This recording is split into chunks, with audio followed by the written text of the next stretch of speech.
Yeah, RubidiumMoon. RubidiumMoon. Okay, I'll do my best here. How or are you just doing? call me Ruby. I'm fine with that too. I love that. Thank you. Thank you. Yeah. How are you doing today, Yeah, Ruby? I'm doing well. Yeah, I'm doing really well. The stuff Good. with Ruby Rose, that's just crazy. Like, true or not, I mean, either she should become a best-selling author, or WB needs to be held accountable. It's like, if it's false, then she needs to become a writer. If it's true, then that's just really fucked up, especially the whole burning off their face thing. And the fact also that when she mentioned that they tried to like continue filming even after everyone like shut down, is like, right. Why? Because like, I guess they were trying to like wrap up their season, but so was Flash and Supergirl and Riverdale and everyone else. And the thing is, it's all on the same network. So like, if one is shutting down, why wouldn't you? Right. Like, what do you gain from that? I don't get it. Right. I think a lot of it is just her own personal outlook or perspective. And she could be thinking of the timeline a little bit incorrectly. Yeah, like maybe they didn't fully shut down yet, but maybe they did like a couple of days later. I don't know. Right, because of course, who knows if Supergirl. Obviously, a lot of this is going to be he said, she said. You know, we'll never really know. We can see like medical records and stuff like that, eyewitness testimonies, and we can see like if that makes sense. Like, I have a feeling that the guy with a 3rd-degree burn has a medical record somewhere. I hope he does. It's like, if you didn't go to the doctor. Ruby's gonna come out with some dude looking like Hush in a wheelchair later, like on the next Instagram live. Maybe that's what our next movie's gonna be about. You know? I'm telling you, yeah, the road to recovery. That would be a great. I've always said that sometimes the better stories is what happens behind the scenes. Like, if they ever made a story about the DCEU and Zack Snyder, that would win an Academy Award before anything Zack Snyder else has produced. The CW would be right there with. I mean, people will eat up a really good documentary. Like, I mean, she said that she could make a whole documentary about this because of all the stuff that she has. So let's see it. Ruby, go get your directors or whatever, and the make next this Hollywoodland. Hollywoodland 2. Perfect. In terms of the DC fandom, like, I'm a really big DC fan. I've always preferred DC over Marvel, especially when it comes to like the animated stuff and even the comics. So I was actually excited to see Crypto getting a movie or whatever. So I'll watch it. As I do agree that they did way too much talking, way too much talking about things that we didn't care about. I mean, they dropped the teaser on Flash, and then they suddenly moved on to, I think it was the milestone stuff. They dropped the trailer and was like, "See you, Flash. See you in 2022 or whenever you end up coming out." It's like, that was kind of weird. And also, I don't understand, because Young Justice is rated MA now, right? Is it? So, I think so. Yeah. Why are they still targeting it towards like kids? Because that narrator was definitely for kids, right? Yeah, that trailer was terrible. Like, that reminded me of like the Brainiac Attacks Superman movie. Like, whenever they like did like the trailer for that, they would do like Superman, Brainiac Attacks. Like, there's like that same energy. And at least that was still for like young, teenagers and stuff like that. I agree with you. Yeah. For, but Young Justice. Literally last season, you had like this girl getting her like blasted, like she got hung, she got blasted, her skin was blown up, decapitated. Yeah, and like you're still promoting this like it's for kids. Yeah, like, yeah. I don't get it. They fight for love and friendship. Yeah. Like, I can understand why like something like Justice League Unlimited would do that. But I don't understand with Young Justice. I mean, it's clearly a more mature show. That's like doing like that for like Harley Quinn, which is definitely an MA show. It's like, can you imagine them being like? Yep. And interesting enough, they treat Harley Quinn like a comedy actor. Yeah, and they also kind of try to make Harley Quinn out to be like this like kid show. Right. What? Meanwhile, and I know exactly what you're biting saying, his biting people's like heads off. Yep. Yep.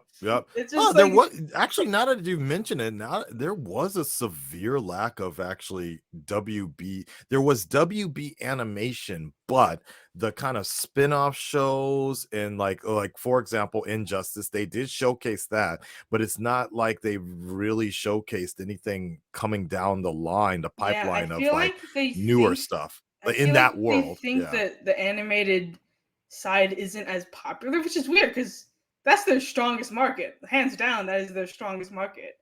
The animated stuff, and as well as the video games, is their strongest market and is what they have done the best, in my opinion. Just hands down. I mean, I remember the Bruce Timm. I grew up with the Bruce Timm cartoons. Oh, Batman, wait a Superman, second. No, no, no. Batman, Yeah, Superman, you reminded Justice me League about that. Unlimited. I love those. That's why it And wasn't memorable, because they didn't actually have any clip of it, but actually that they showed lineup like from a 2 Bruce, seconds of that. yeah. But no, that lineup from Bruce Timm actually sounds Mhm. amazingly I'm good, looking actually. forward to that. So I'm yeah, looking forward to seeing yeah, what he does with that. yeah, yeah. I'm Like a down with more that. mature version of Batman the Animated Series. I'm down for that. Yeah, yeah, Especially yeah, yeah. because I think he said it was supposed to be like early days, like Yeah. 80s, 90s. Yeah, and Matt Reeves is behind it, are working on it as well. That's a Hmm. great team up, so I'm down Yeah. with it. But I Yeah, guess they think that because it's like they're broadcasting this like 66 million people aren't going to care about this stuff. But at the same time, they're talking about, gold boots that also the general audience isn't going to care about. The only people that cares about like the gold boots and stuff are those who are really avid on the comics and know what they're yeah, talking about. yeah. And I don't They even know they what need an Cam Newton everyday was man. talking about with that hat, to be honest. I don't know where that came from. They need the common man. They need The Rock to just narrate the Well, entire they show. literally That'd be great. have John Cena and The Rock in their corner. Yeah, Why yeah, not use them? yeah. Put them together. Have them host the event. Have them like That'd go be kind of fighting cool. each other. That would be kind of cool, Not actually. like Yeah, fist fighting, but like yeah, yeah. just No, I got you. Yeah, they're yeah, yeah. back and forth. Like I mean, they They're literally probably worked too. together for like 10 Honestly speaking, years. They they're too probably have the expensive. most chemistry. Yeah. They're too expensive. Yeah, That's the yeah. thing. I mean, Yeah. Candace, they can get Yeah, away with. Candace. That's why. Why do you think a lot of them were CW actors? Yeah, But can you working imagine for like someone like peanuts. Kevin Conroy was like narrating the whole thing and he was Oh, like, that'd be amazing. here's Supergirl, and like you'd be like, oh shit, I'm ready for this, Yeah, Kevin. we Tell would it buy to me. everything. Yeah, if Kevin Conroy, we would buy everything. Uh-huh. Yeah, yeah. Well, Mhm. that's good. So, but overall, you were. It sounds like you were entertained by the fandom, right? Like, for the most part. I mean, to be fair, I didn't necessarily watch all of the fandom because I did have work that day. And my shift was literally like 2 hours in. Like I was waiting for them to drop the trailer and then go to work, and then they never did. So I was like, oh man, I just gotta go in now. I can't just wait it Right. out. So I do think that they did a little bit too much talking. Just a little, like it was like, I would say it was like, I don't know, like if there was like 45 minutes of, there's like only like 45 minutes of trailer. So yeah, they did like 3 to 4 hours of talking. Would you like to see it? Would you like to see it turn down the same way PlayStation and Microsoft have kind of turned down their presentations the last couple of years? Like PlayStation has completely eliminated almost all talking at this point. When they do their showcases, they just go from trailer they could to trailer. do talking with interesting topics. I mean, it's the DC universe. Have a panel where like Kevin Conroy and the whole like animated casting comes in and just talks about the show. I mean, they had a thing where they had Tom Welling talking about Smallville, which has been gone for like a few years, but that was cool.